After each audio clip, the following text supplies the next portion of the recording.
지난 한 주간 동안도 주님의 은혜 가운데서 평화를 누리시면서 건강하게 지내셨는 줄 믿습니다.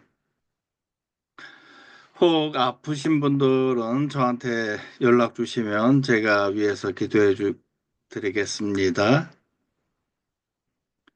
또한 또 파퓰리에서 공부하시는데 문제가 생기는 것들이 있으면 또 저한테 알려주시면 제가 조치하도록 하겠습니다.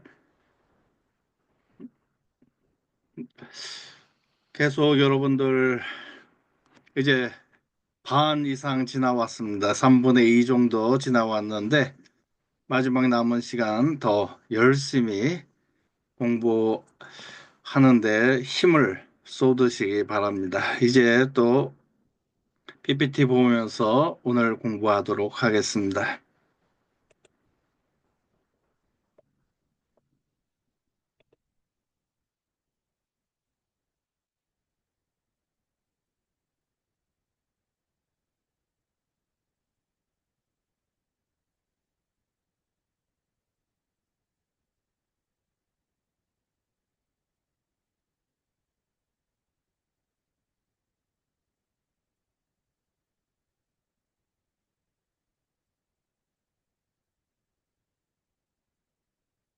이게 아니네요. 잠깐만요.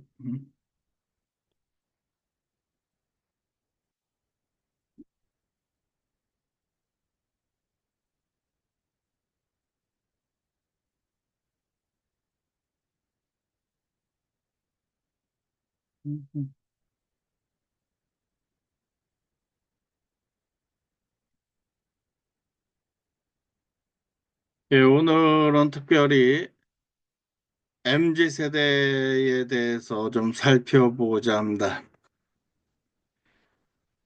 그런데 우리가 MZ 세대를 특별히 이제 밀레니엄 세대하고 이제 넷 세대인 그런 부분을 살펴보기 전에 왜 우리가 이들에 대해서 공부해야 되는가를 생각해 보면 이제 기독교 교육에서 대상, 누구를 교육할 것이냐라고 생각할 때 바로 학생이 되기 때문입니다. 대상을 연구하는 것, 학생을 연구하는 것이라고 생각을 하시면 됩니다. 여러분들은 학생을 어떻게 생각하십니까? 배움을 주된 일로 삼고 있는 사람. 그래서 우리가 학생으로 생각하면 초등학생, 중학생, 고등학생, 그다음 대학생까지를 그렇게 이야기를 하죠. 왜냐하면 배우는 데만 온 힘을 집중하는 사람들이기 때문입니다. 그런데 우리가 학생이란 개념을 좀 광의로 생각해 보면 우리는 태어나는 순간부터 죽는 순간까지 배움을 뗄래야 뗄 수 없는 그러한 삶을 살기에 우리 모두가 학생이라고 할 수 있습니다. 그러하기에 우리 모두는 잠재적인 학생이다. 특별히 교회 학교를 생각할 때 전교인이 학생이라는 사실을 기억하시기 바랍니다. 또한 우리는 잠재적인 교사이다. 배우는 사람이지만 또한 가르치는 사람이라는 사실을 기억하시면 좋겠습니다. 이는 관계 속에서 살아가는 인간의 삶은 본질적으로 상호 교류적인 성격을 가지고 있다. 그래서 저와 여러분이 지금 이 온라인 수업을 통해서 교통할 때 점수를 여러분이 받아야 되기 때문에 학생이란 것도 맞는 말이지만 그러나 여러분들의 글들을 토론하는 글들을 보면서 저도 배우기 때문에 저도 가르치는 사람이지만 저도 역시 학생의 범주에 들어가기 때문입니다. 그와 같이 우리는 상호 교류적인 성격을 갖고 있다. 그래서 이런 부분에서 좀 아쉬운 것 같아요. 여러분의 토론들을 보면서 그때그때 댓글 달지 못하고 또 저도 시간 내서 따로 보기다 보니까 바로 여러분들의 질문에도 바로 순간적으로 대답할 수 없는 그러한 안타까움이 있습니다. 그렇기 때문에 여러분이 그걸 양해해 주시면 좋겠습니다. 그러면 여러분이 생각하는 학생, 여러분이 지금 수업을 하고 또 여러분의 관심 소그룹 주제들이 있었던 것 같은데 그 부분에서 내가 무엇을 계획하고 있는가라고 했을 때 나의 교육의 주된 대상은 누구인가를 한번 여러분 생각하시면서 글들을 쓰시면 좋을 것 같습니다. 우리가 대부분 생각할 때 주일학교 학생이다. 아니다. 교회에서 주관하는 한글 학교에 다니는 학생이다. 또 성경을 공부하는 사람들을 우리는 학생이라고 생각한다. 또 학생들, 내가 교육전도사이기 때문에 내가 맡은 부서의 교사들이다. 아니다. 나는 성인들을 대상으로 하는 전도사요 교육 목사이기 때문에 이 부분을 성인으로 생각할 수도 있고요. 아니면 교회 교인들 만나는 모든 사람들이 나의 학생이다. 또 그리스도를 주로 영접하지 못한 비그리스도인들, 그리스도를 알지 못하는 사람들, 그다음 성숙하지 못한 그리스도인들, 학생은 바로 나다. 여러분이 생각하는 학생은 과연 누굽니까? 아주 광의의 의미에서는 모두가 다 학생이라는 사실을 기억하면서 수업을 참여하시면 좋겠습니다. 미래학자들의 시대를 구분한 것을 보면 1900년부터 1940년까지는 생산사회, 1940년부터 80년까지 소비사회, 그 다음 80년대부터 2020년 문화연애 사회. 그래서 우리가 K-팝도 이야기할 수 있고 K-드라마도 그다음에 K-푸드죠. 한국 음식들 이런 식으로 지금 사회가 그렇게 확산되고 있고 더 나아가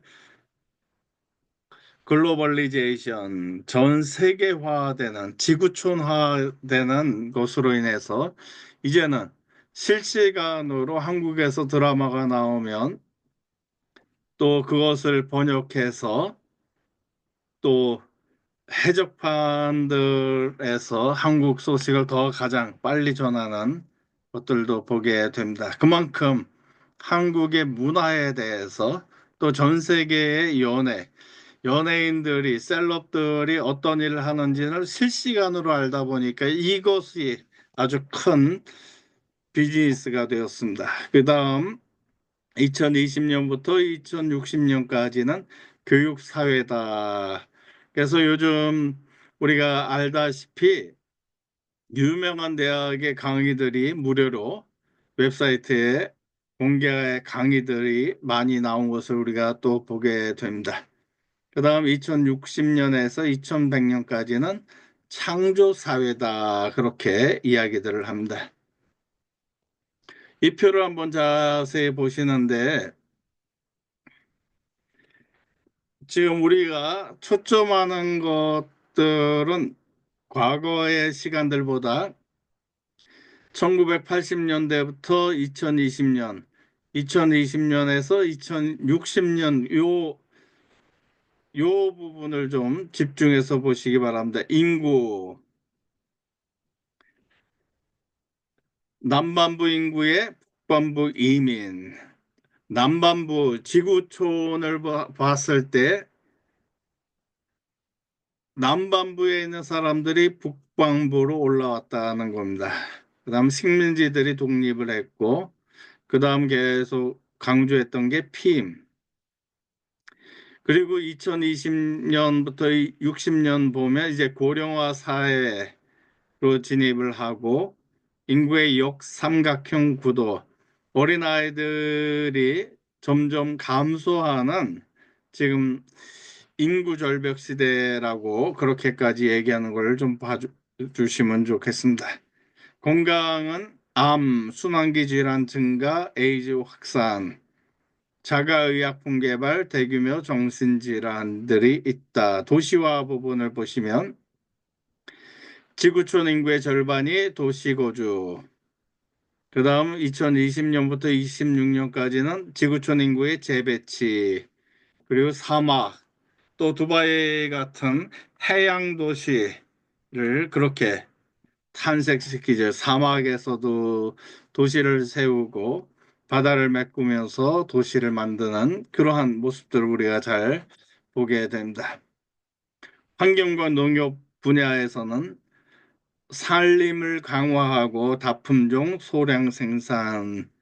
이제는 2020년 이후에는 도시에서 농산물을 키우는 그런 일들이 많이 나오고 요즘 빌딩에다가 그 온실화를 시켜서 그렇게 농산물을 생산하는 도시 농가가 발달되고 있습니다. 운송수단 보면 요즘은 비행기로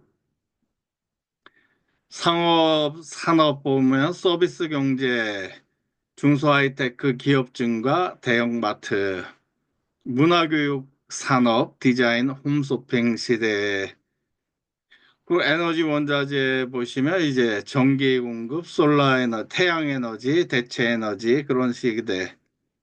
통신은 광역대 통신, 금융은 전 세계 단일 통화, 전 세계 민족은행 탕생뿐만 아니라 이제 암호화폐 뭐 이렇게 여러 개 우리가 볼 수 있죠.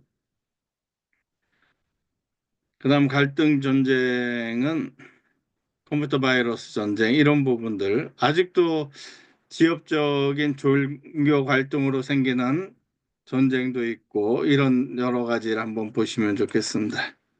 그다음 교육을 보시면 고등교육의 보편화, 사이버 대학 등이 지금 나오고 그다음 종교 영적 생활 부분을 우리가 좀 관심해 보면 종교와 과학의 융합, 비합리의 합리화, 종교와 기독교, 과학과 종교 뭐 이런 식의 여러 가지 저도 수업을 강의한 적이 있는데 정말 우리에게 좀 더 필요한 요즘 시대는 융합의 시대여서 다 학문 간의 융합을 우리가 생각해 봐야 된다. 문화는 지구촌 동일 문화권을 형성을 한다. 그래서 이 부분이 아주 지금 가장 큰 화제인 것 같습니다. 그래서 이런 각 세대를 보면 크게 보면 이제 베이비붐 시대, X세대, Z세대 그렇게 쉽게 세 가지로 크게 분류합니다. TV 세대는 TV로 베이비붐 세대, 그다음 타이프라이터 타자기죠. 타자기로 하고 그 당시에는 종이를 수첩을 갖고 다니면서 메모를 한 세대고 X세대는 이제 TV에 연결한 비디오 게임들, 그다음에 컴퓨터, 이메일, 넷 세대는 웹을 사용하기 시작했고, 그다음 모바일의 다양한 기기, 메신저, 온라인 커뮤니티가 있다. 좀 이제 이것을 구체적으로 한번 살펴보겠습니다.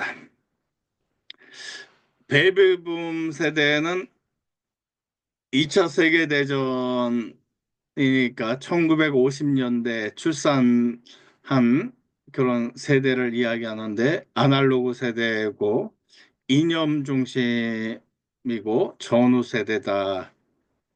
특별히 한국은 한국전쟁 체험하고 그걸로 끝난 것이 아니라 4.19 혁명, 5.16 쿠데타 체험하는 그런 세대이고 그다음에 이제 민주화 세대라고 해서 1960년대부터 1970년 중반까지로 잠깐 볼 수 있는데, 386 세대 무슨 말인지 아세요? CPU 칩 386, 286부터 386, 486, 586, 그 다음은 이제 i7, i6 뭐 이런 식으로 올라가는데, 286 컴퓨터가 나올 때만 해도 되게 비쌌습니다. XT, XT80 컴퓨터가 그 당시만 해도 한 300만 원, 400만 원. 그러면서 하드 메모리가 20메가바이트가 되지도 않았죠. 이때는 이제 민주화운동, 1960년대가 출생한 사람들을 386 세대, 그리고 X세대는 1970년대. 그렇기 때문에 저 경우도 이제 민주화 운동이 심했고, 그 다음에 이제 정치적 격변기에 살았기 때문에 5.18 민주화 운동, 1987년 민주화 투쟁에서 민주화를 이루었던 그런 시기였고, 항상 학교 도서관, 저희 신학교 도서관에도 최루탄이 터져서 한 10군데 터진 것, 그 상황에서도 그냥 공부하고 그랬던 기억이 나고요. 오늘 학교 가려니까 학교가 강제 휴교되는 그런 일도 있었습니다. X세대는 디지털 이주민 경쟁사회고 물질주의고 정보화 시대고요. M세대는 1980년대 출생한 사람들, 경험을 강조하고 세계화를 강조하고 내가 좋아하는 것만 하겠다 율로 세대고, G세대는 1990년대 중반 디지털 네이티브라고 해서 제가 소개하겠지만 디지털 네이티브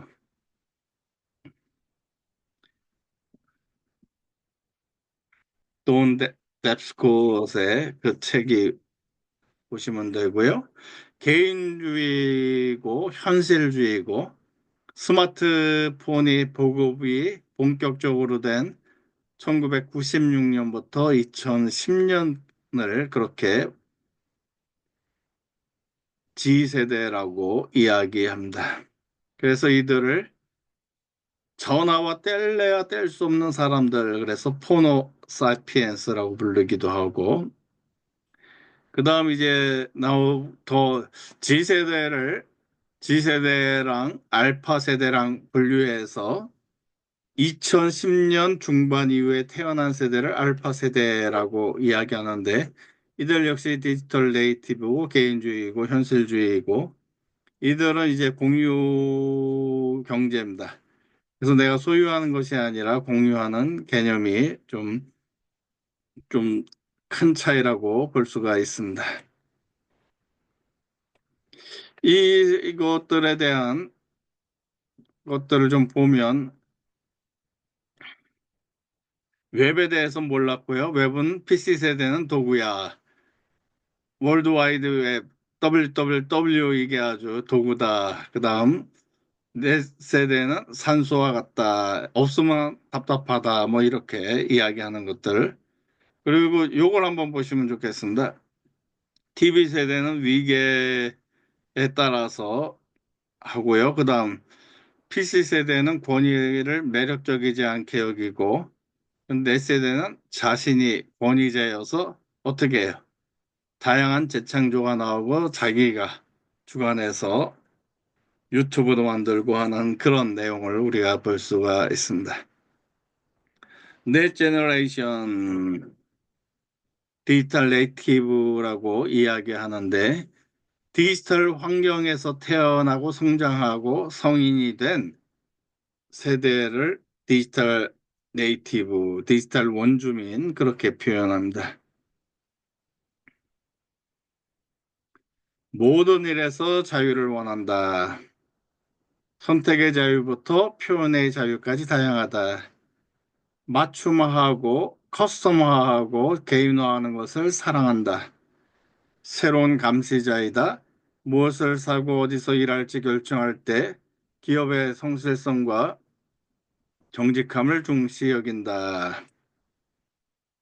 일 교육 사회생활에서 엔터테인먼트와 놀이를 원한다. 협업 관계 중시한다. 넷제너레이션 인플루언스가 있고 속도 요구하고 혁신을 주도한다. 그리고 이 친구들의 대부분은 미디어 멀티태스킹을 한다라고 이야기합니다. 4세대 학생 4명 중에 3명은 숙제를 하면서 인스턴트 메시지를 사용한다. 그러면서 멀티태스킹 성향 때문에 하루에 6시간에서 8.5시간 동안 전자미디어에 노출하는 것이 가능하다. 뭐 요즘은 초등학교, 중고등학교에서 전부 크롬북을 주던지 아이패드를 줘서 학교의 수업을 그것으로 할 수 있게끔 그렇게 만들었기 때문에 더 이 시간이 요즘은 더 늘어났죠. 근데 이제 멀티태스킹 하는 것, 인터넷 보다가 텔레비전 보면서 음악 들으면서 다 모든 거 하는 사람들에 대해서 반론은 아이들이 집중 능력이 형편없다. 컴퓨터와 인터넷에만 매달려 있다. 요즘은 뭐예요? 스마트폰에만 매달려 있다. AHD의 주의력 결핍 장애에 걸린 세대라고 호평을 하는데 오히려 장점이 있습니다. 조단 그래프만은 인지 신경과학 분야의 담당자인데 어렸을 때 멀티태스킹을 많이 한다면 주변 환경의 변화에 높은 적응성을 보인다. 빠른 생각의 전환이 멀티태스킹을 최적화할 수 있도록 뇌를 변화시킬 수 있다. 멀티태스킹에 최적화될 경우 창조성, 기회력, 생산성 면에 더 나은 기능을 하게 되는가라고 묻는 그 질문에 대해서 그것은 아니다라고 또 대답을 합니다. 최적화로 변화되지만 그것이 창조성, 기회력, 생산성 면에서는 더 나은 기능은 아니다라는 부분에 우리가 좀 주의를 기울여야 된다. 멀티태스킹은 한 번에 여러 가지 일을 할수록 중요한 것은 문제에 대해서 사고하고 추론하는 능력이 떨어지고 전형적인 해결책에 의존하려는 경향이 많이 보인다는 것입니다. 멀티태스킹을 하면 덜 신중하게 된다라는 사실을 좀 기억하시면서 이런 장단점을 우리가 좀 기억하면서 공부하시면 좋겠습니다. 네 세대의 문제는 정보의 홍수 속에서 그것을 어떻게 정보를 받아들이는가의 문제입니다. 좋은 정보도 있고 나쁜 정보도 있고 거짓된 정보도 있고 잘못된 정보도 있기 때문에 이 부분은 좀 보시면 좋겠습니다. 10대 중 절반 이상이 미디어 콘텐츠를 생산하고 있고 3분의 1 정도는 콘텐츠를 공유하고 있다. 요즘은 모두가 감독이 되어서 자신의 영상도 찍고 뭐 여러 가지 하는 것 우리가 잘 볼 수 있습니다. 그러면서 제가 살펴봤던 2011년도 조사를 지금 다시 한번 보는데 2011년도 조사니까 지금의 대한민국 30대는 누구인가로 볼 수 있죠. 30대 중반은 누구인가? 매일경제신문에서 20세에서 29세, 그러니까 우리가 지금 생각하면 30에서 39세, 뭐 그렇게도 볼 수 있고 25세, 35세부터 뭐 45세까지 그렇게 볼 수도 있습니다. 죄송합니다.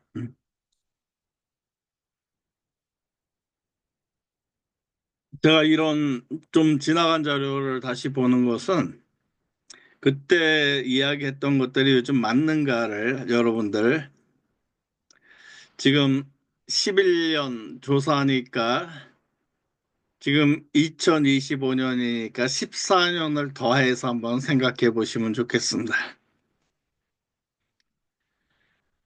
대한민국의 20대는 S세대라 그러면서 영문자 S를 처음엔 생존, 스펙, 투쟁, 이기죠. 첫 번째는 생존의 문제입니다. 취업난, 고용불안, 치솟는 학비, 월세에 괴로워하는 그들에게 닥친 제일 명제는 생존이다. 삶과 사회에 대한 진지한 성찰과 고민할 시기에 살아남기 위해서 스펙 쌓기에 몰두하면서 투쟁을 벌이고 있다. 경쟁의 고단함 속에 자연스럽게 개인과 가족의 행복을 우선시한다. 그 다음은 스마트한 젊은이다. 실력이 있다. 꿋꿋하게 일어서는 힘. 요즘 말하는 회복 탄력성도 그렇게 볼 수 있습니다. 양극화 정도를 묻는데 응답자의 98% 이상이 한국 사회는 양극화가 심각하다. 빈곤의 주 원인으로는 사회 구조, 시스템이 문제다. 스스로 가난하다고 생각하는 비율도 절반에 가까웠다. 하지만 10명 중 5명, 50%는 자신의 미래를 낙관하고 있었다. 비관적이다라는 응답은 한 명에 불과했다. 또 절반은 자기 개발에 힘을 쏟는다고 답해 의지와 열정으로 희망을 준비하는 모습을 보였다. 그리고 이들은 천안함 영평도 사태에 오히려 해병대 지원 입대자, 자원 입대자가 줄을 잇는 하는 그런 경우도 있었고요. 남북한 통일은 전제 조건이 충족된 후 진행돼야 한다 하는 의견이 70%가 됐고, 인맥을 관리해야 한다 하면서 그래서 이들을 호모 네트워크스라고 그렇게 인맥 관리 우리가 인맥 관리라고 하면 이제 셀럽 중에 정준호를 들 수 있겠죠. 자기가 아는 사람들만 뭐 수만 명 된다 그렇게 이야기하고 경조사에만 수억을 쓴다라고 얘기하는데 인맥을 철저하게 관리한다는 겁니다. 디지털 감성으로 인맥의 범위를 글로벌 영역까지 확장한다. 그다음 페이스북 통해서 매일 세계인과 소통하고 정보를 공유한다. 이들은 유청소년기에 국제 IMF 경제위기 및 글로벌 금융위기 실현을 겪었다.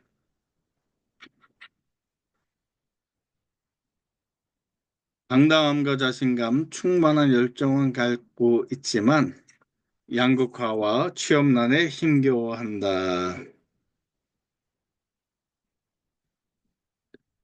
G20에 가입한 세대지만 동시에 88만 원 세대, 한 달에 88만 원 갖고 생존하는 세대라고 그렇게 이야기합니다. 그 당시에 무명의 학생이 쓴 신대 한번 좀 보겠습니다. 우리는 모두가 나름대로의 능력과 갖가지 꿈을 안고서 이 세상에 왔습니다. 우리는 그 능력을 찾아내고 이용하면서 우리의 꿈을 채워 나갑니다. 그것을 인생의 도전이라고 하지요. 사람들은 저마다 아주 다른 여건 속에서 이 일을 해내지 않으면 안 됩니다. 그런데 우리에게 주어진 능력은 이 세상에 사는 사람의 수요만큼이나 다양하지만 우리가 끊임없이 갈망하는 꿈은 누구에게나 다 똑같습니다. 그 꿈은 우리에게 가장 큰 기쁨을 줄 수도 있으며 또한 가장 큰 괴로움이 될 수도 있으니 바로 그 누군가와 더불어 삶을 함께 나누려고 하는 간절한 꿈입니다. 나는 모든 사람에게 그 무언가가 되기를 바라지 않습니다. 다만 그 누군가에게 그 무엇이 되고 싶을 따름입니다. 네, 한번 그 시를 생각하시면서 무언가가 누군가에게 무언가가 되고 싶다 하는 부분.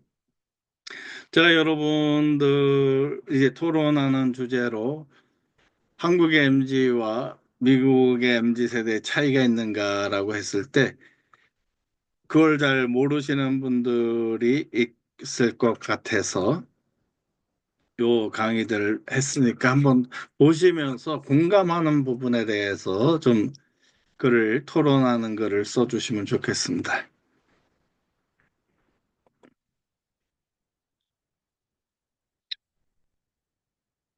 MZ세대, 밀레니얼 또는 G세대를 합쳐서 이제 MZ세대라고 그렇게 이야기하는데 이제 모바일 네티브라고 이야기합니다.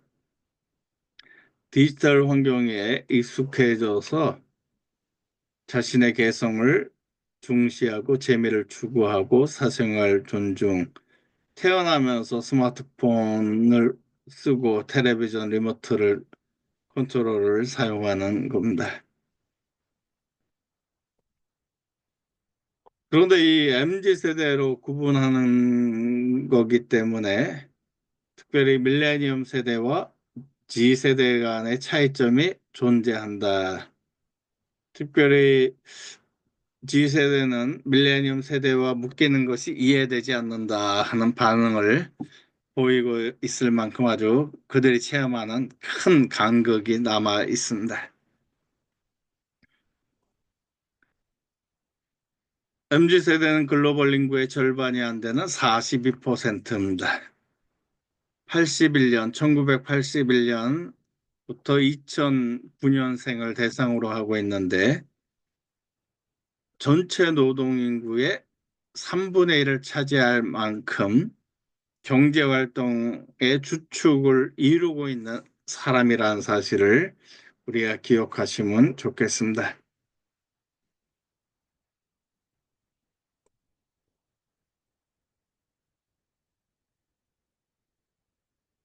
인구 구성표를 한번 보시면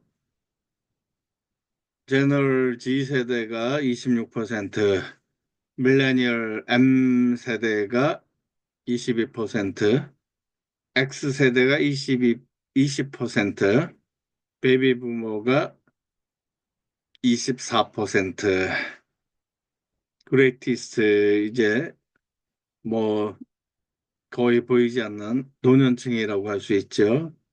9%입니다. 노동 비율이 큰 만큼 경제 활동이 증가하는 추세다. 이제 뭐 대학 졸업하면서 이제 뛰어드는 거죠. 근데 이들의 구매력이 총소득의 60% 이상을 차지할 만큼 소비와 마케팅을 견인하고 있다. G세대에 한정해 보면 G세대의 70%는 가정 내 가구, 가전제품 등을 구입하는 의사결정에 큰 역할을 하고 있다. 그러면서 이제 돈을 쓰는 것들 보면 이제 경제를 주도하다 보니까 쓰는 것도 많이 쓰고, 그 다음 이제 요 내용은 그냥 보셔도 될 것 같습니다.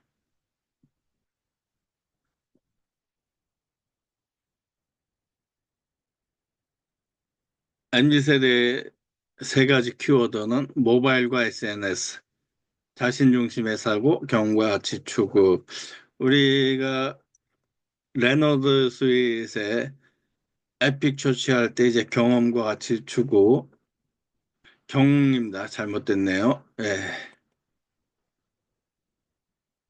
눈으로 빨리 보시면 좋겠습니다. 집단보다는 개인의 행복 더 추구한다는 거, 소유보다는 공유, 상품보다는 경험을 중시한다. 사회적 가치나 특별한 메시지를 담는 물건을 구매함으로써 자신의 신념을 표출한다. 미래보단 현재, 가격보다는 취향을 중시하는 플렉스 문화가 주도적이며 명품 소비가 익숙하다. 스티커 인맥을 갖고 있고 티수 인맥과 같은 깊은 관계를 갖고 몰입이 뛰어난 세대고 자기 효능감을 높여주는 환경 조성이 필요하다. 그다음 우리가 기억해야 되는 것은 이전 세대와 기술이나 가치관, 라이프 스타일이 뚜렷하게 이전 세대와는 다르다 하는 것을 기억하시면 좋겠고요. 전화보다는 메신저, 텍스팅을 좋아하고 집단보다는 개인의 행복, 환경 문제에 관심을 갖고 구독 경제에 익숙함. 그러면서 이제 MZ 세대에도 차이가 있다. 정보 수집하는 차이가. 밀레니엄 세대는 네이버나 구글 같은 인터넷 검색 포털을 사용하고 G세대는 유튜브나 틱톡과 같은 영상으로 정보를 수집한다라고 하지만 요즘은 AI를 통해서도 자료를 수집하는 것 같습니다. 구독 서비스, 뭐 예를 들면 넷플릭스 같은 것들 뭐 이렇게 하거나 특정 시리즈물 보고 뭐 이런 여러 가지 한번 좀 보시면 되겠습니다. 선호하는 거, 실감적이고 직접적인 경험을 선호한다. 레트로 분위기를 체험을 위해서 을지로를 방문한다. 뭐 이런 얘기고 G세대는 간접 경험을 선호한다. 온라인 관계는 오프라인 관계를 강화하는 기능, 뭐 이런 것들 한번 좀 보시면 좋고요.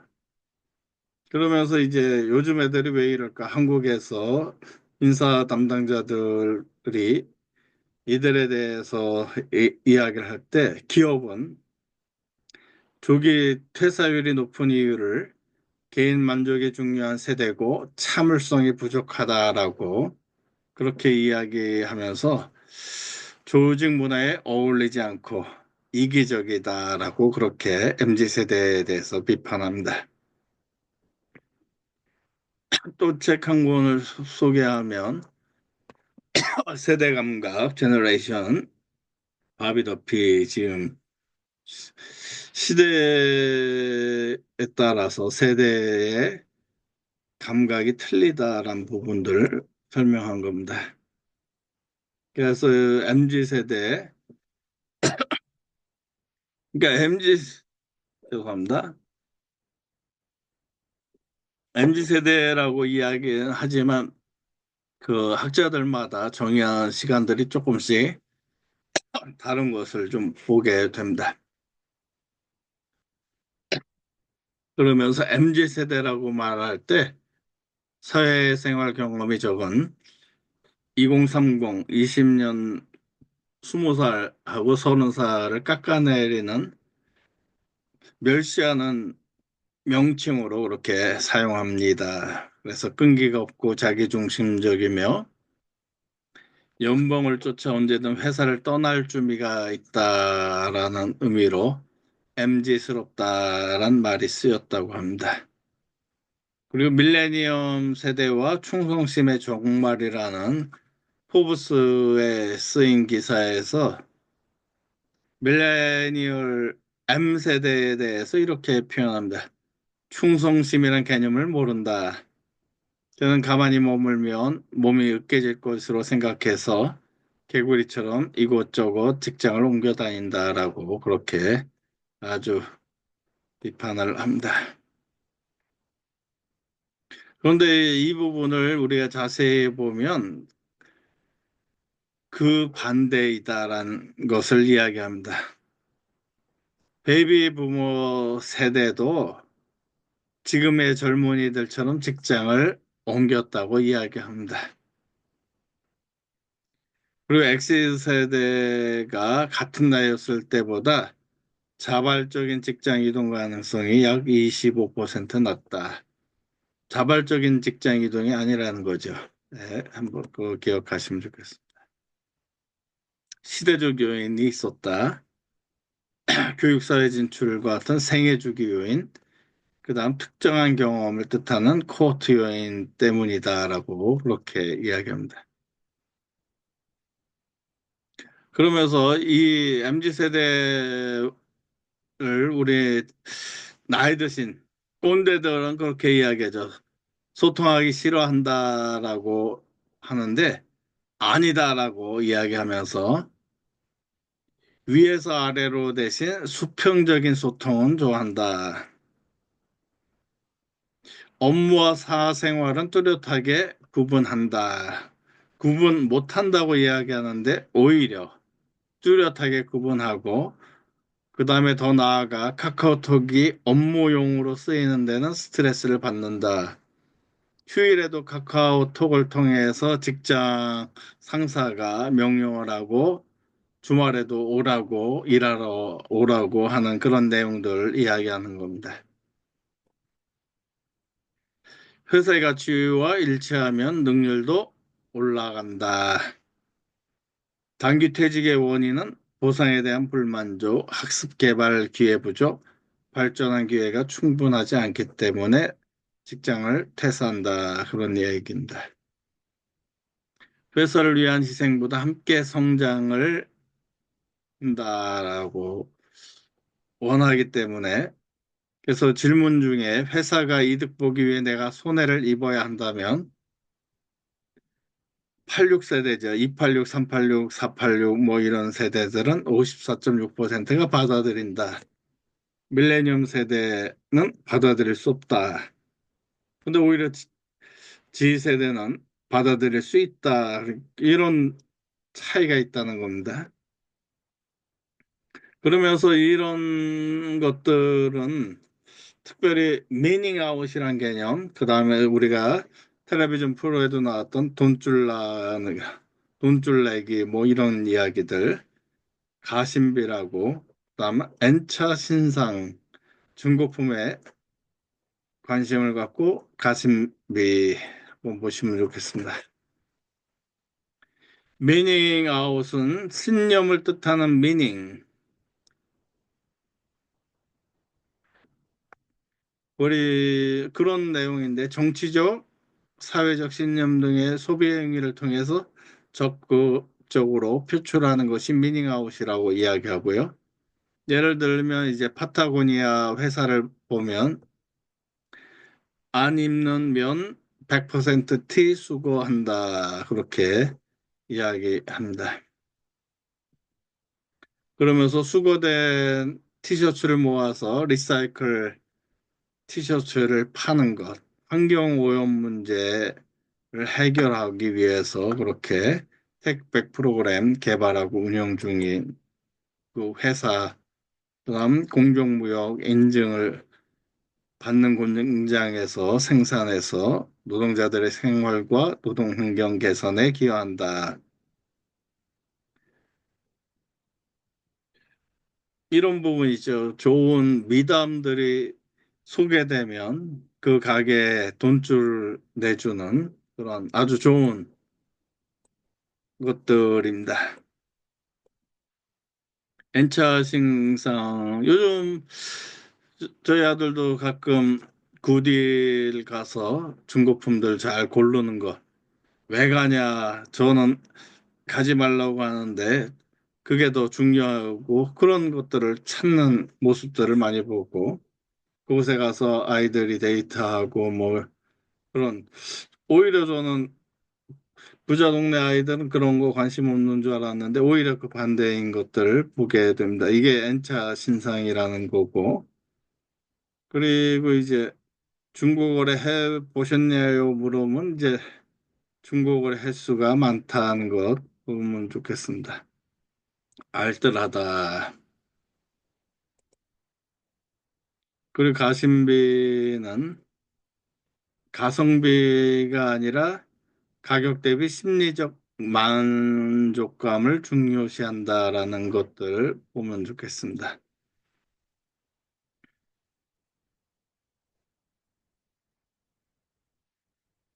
그다음 이제 정치주로 MZ세대에 부상한 것들을 우리가 기억하면 좋겠습니다. 자발적이고 수평적, 자생적 참여 정치를 확대시키고 자기 이익 추구 정치라는 부분도 있고 그럼으로 인해서 이제 고령층과의 세대 간 정치적 갈등 가능성 증가한다. 세대 간, 계층 간, 직업 간 경제적 양극화 고착되면서 일부 직업군으로 자산 쏠림 현상이 심화되고 X세대와 MZ세대 간의 소득 자산 격차 확대된다. 그다음에 이제 디지털 기술을 활용한 여론 조작, 가짜 언론 확산 가능성이 있고 인공지능 로봇 활용 수준에 따라서 경제적 불평등이 더 확산되는 부분이 나오게 된다라는 겁니다. 그다음 저출산, 고령화 등의 인구 구조적 변화가 지금 심해지고 있고 고령화에 따른 사회적 비용 부담을 이제 MZ 세대가 감당해야 되는 그런 상황이 됐습니다.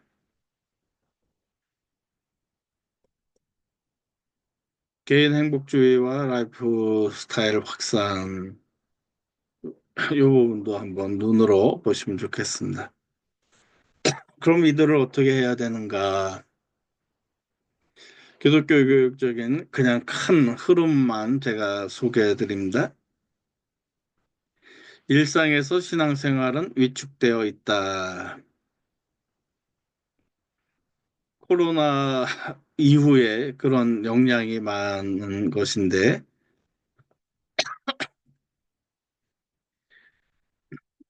언택트 신앙생활에 대한 거부감은 적으나 만족도가 높지 않다라는 부분이 있고 신앙 공동체에서 멀어질 수 있다. 그럼 어떻게 해야 되는가? 함승수 교수님이 성찰한 내용 잠깐 소개합니다. 기독교 교육에는 다음 시대의 신앙 정수가 전수의 문제가 아니라 근본적인 다음 세대 신앙 형성 포메이션인 것을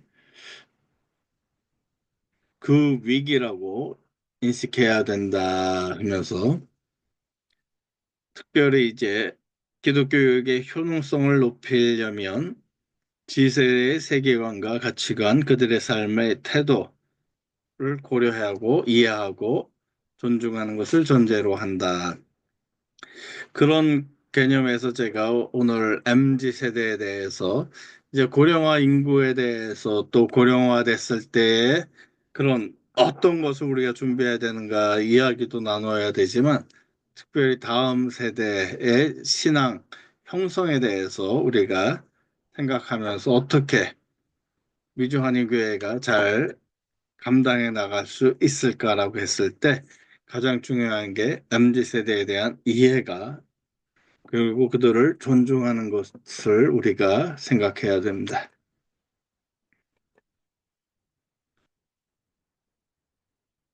새로운 시대적인 흐름이다. 포스트 모더니즘의 그런 흐름들을 무비판적으로 수용하지 말아야 된다. 그러니까 여러분이 이런 환경을 미래 트렌드를 무조건 따라갈 수는 없죠.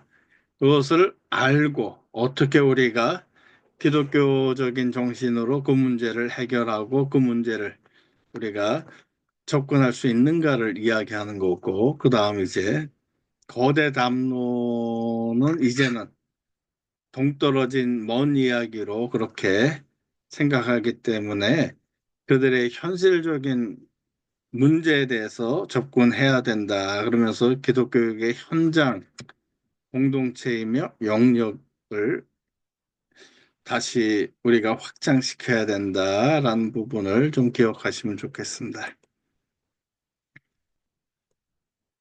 오늘 좀 간단하게 우리가 MZ 세대에 대해서만 살펴봤는데 교회 안에는 다양한 세대들이 존재합니다. 특별히 이제 미주 한인 교회들 같은 경우에 점점 MZ 세대들은 없어지고 오히려 나이든 고령화되는 교인들이 많은 교회들이 대다수인 것 같아요. 제가 아는 분들도 이야기하는 많은 목회자들이 이야기하는 부분이 교회의 고령화 인구가 는다.